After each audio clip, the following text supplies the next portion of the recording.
Olá, bem-vindo ao canal Falando Francamente com K, que é mais fácil de achar. Quero falar nesse vídeo sobre esse trabalho, né? Efeito de 8 dias de jejum, na expressão e proteínas de leucócitos envolvidos no metabolismo do ferro em homens saudáveis. Então, qual que é a ideia aí, né? Nesse trabalho, é um trabalho polonês, ele começa o trabalho falando que há uma crescente popularidade sobre a prática do jejum, que existem trabalhos sobre restrição calórica, que não é a mesma coisa, né? E os seus possíveis benefícios, e que ele fala então também que o ser humano primitivo, ele era submetido a períodos de fome. E aí se espera que nós sejamos capazes de nos adaptarmos a isso.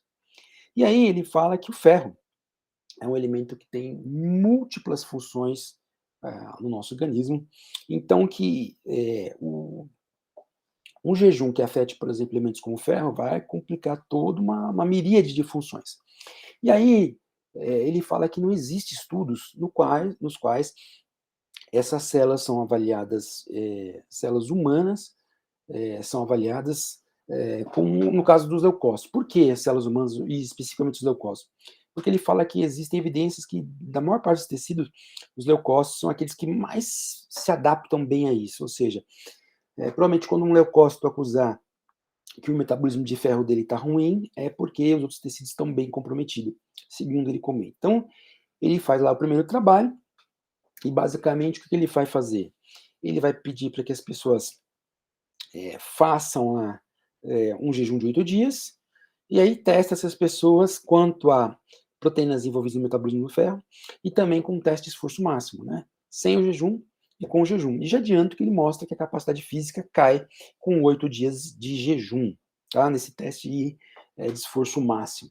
E aí, basicamente, ele elenca na introdução uma série de proteínas, né, de ferritinas, transportadores de transferrina, proteínas ligadoras humanas, e ele vai falando dessas várias proteínas. Mas, de modo geral, ele vai mostrar que proteínas que estão envolvidas ou no armazenamento, né, no armazenamento do ferro e na liberação do ferro para fora das células vão cair.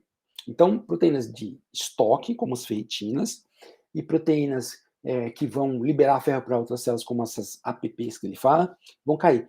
Enquanto proteínas envolvidas em captar o ferro para a célula vão aumentar. Então, ele mostra que, basicamente, apesar dos gráficos, que nós nos adaptamos em 8 dias a essa situação. Tá? Então, ele vai falando aqui, né? O que o jejum de 8 dias fez? Afetou a massa corporal, e essa alteração foi tanto por redução de massa magra como de massa gorda, né? E no caso, mais de massa magra do que de massa gorda. Diminuiu a água, diminuiu o IMC e aumentou também o beta-hidroxibutirato, tá? Mostrando aí que os caras estavam às custas de corpos cetônicos, né? Que é o esperado, né? À medida que você vai entrando em jejum, para que você não fique vivendo às custas de proteína para fazer gliconeogênese, o que não vai ser muito interessante, porque vai te levar a óbito mais rapidamente, né? Porque você não tem uma grande quantidade de proteína para ser perdida diariamente. Então você começa, depois de alguns dias, a pegar parte do lipídio e produzir corpos cetônicos. Esses corpos cetônicos vão alimentar parte da demanda do cérebro por glicose. Então, ele não fala isso, mas é só para situar aqui, mostrando talvez um marcador do que o jejum teve efeito. Opa, vamos lá, já passou? Tá bom. E aqui, ó, como eu disse, né? Essa FTH e FTL são ferritinas de acúmulo, armazenamento de ferro, né, de estocagem de ferro na célula. Você vê que ela diminui. A expressão gênica está nos leucócitos. Então, aqui, é sem jejum de 8 dias e 2 jejum de 8 dias.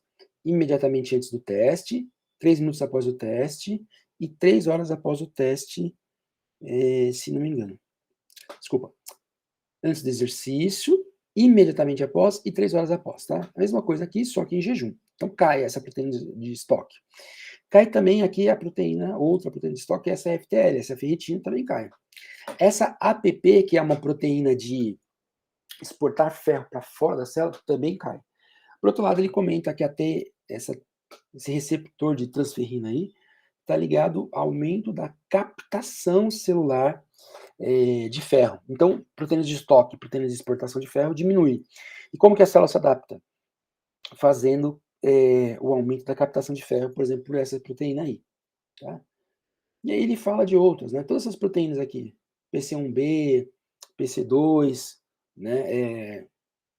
A 3 aqui, estão envolvidas com o metabolismo de estocar ferro, né? Passar esse ferro para as ferritinas, por exemplo, mas elas diminuem. Essa aqui, a 4, ele fala que a priori ela é do tipo que deveria diminuir também, porque também ela está ligada igual às outras lá, né? Mas ele dá umas explicações lá por que ela pode ter aumentado, tá?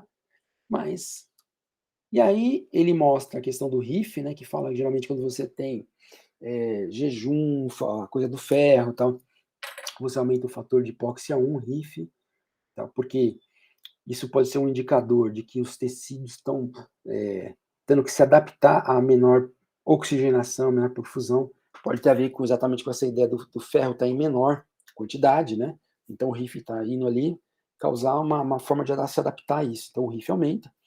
E aqui o isoprostrano, né? Então esse 8-isoprostrano é um marcador de radicais livres. Então olha o que ele fala, que como a gente está vendo, as proteínas de armazenamento e as proteínas de exportação de ferro para fora da célula diminuem.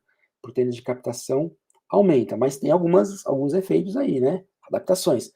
O próprio corpo cetônico que a gente falou, e aqui ele está falando de um aumento da peroxidação lipídica, ou seja, aumento do estresse oxidativo. De alguma forma, ele comenta, é possível que o estresse oxidativo seja um dos elementos levando os leucócitos a se adaptarem à mudança do metabolismo do ferro, tá? Então, isso pode ser, esse aumento de estresse oxidativo aí, então esse é um marcador de lipoperoxidação, pode estar envolvido nisso. E aí ele faz também o Western blot, né? Ele faz também a proteína além da expressão gênica. E aí, de modo geral, tanto para FTL como para FTH não muda muito de forma significante a proteína. Ela diminuiu a expressão gênica, mas a proteína aqui não muda de modo geral tanto ainda. Talvez mais tempo de jejum ela possa mudar. A mesma coisa aqui para PCB1, que a gente tinha visto que também diminuiu. A PCB2 também, que a expressão gênica diminuiu, aqui a proteína não altera tanto. E essa aqui é uma outra proteína também, a FPN lá, também não mexeu com a expressão dela. Então, gente, é um trabalho curtinho e tal, mas eu trouxe ele, achei interessante, porque ele fala justamente dessa questão que está tão em moda aí, né, fazer jejum e tal, e os efeitos que isso vai ter na nossa fisiologia. Então, no caso do metabolismo do ferro, ele usa os leucócitos, são células imunes, né, normalmente polimorfonucleares do sangue, ele usa essas células, porque elas, aparentemente, por pesquisas anteriores, elas têm uma capacidade maior de se adaptar a, a essa ausência de ferro, essa carência de ferro, em função do jejum. Então ele tem uma magnificidade maior. Então aí ele vai dosar isso, e a conclusão que ele chega é que eu já falei umas 3 vezes, as proteínas de estocagem e de exportação de ferro têm a sua expressão gênica diminuída, enquanto aquela que capta o ferro para deixar dentro da célula tem a sua essa expressão aumentada. E aqui é um desenho, né? Eu lembrei desse desenho do pica-pau, né? Starvation é diferente de fasting, né? Porque em inglês fasting é o jejum, starvation é fome. E aí é outra coisa, né? Então a fome aí no desenho do pica-pau, ele tá lá numa situação que a fome vem falar com ele fica conversando, dando risada com a fome e tal.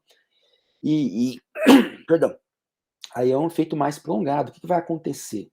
Claro que provavelmente o organismo humano ele tem um limite para se adaptar. Ele se adapta, mas ele tem um limite, tá? Então uma coisa é jejum aí até 8 dias. O que seria então a fome? Não sabemos, tá? Interessante para ver.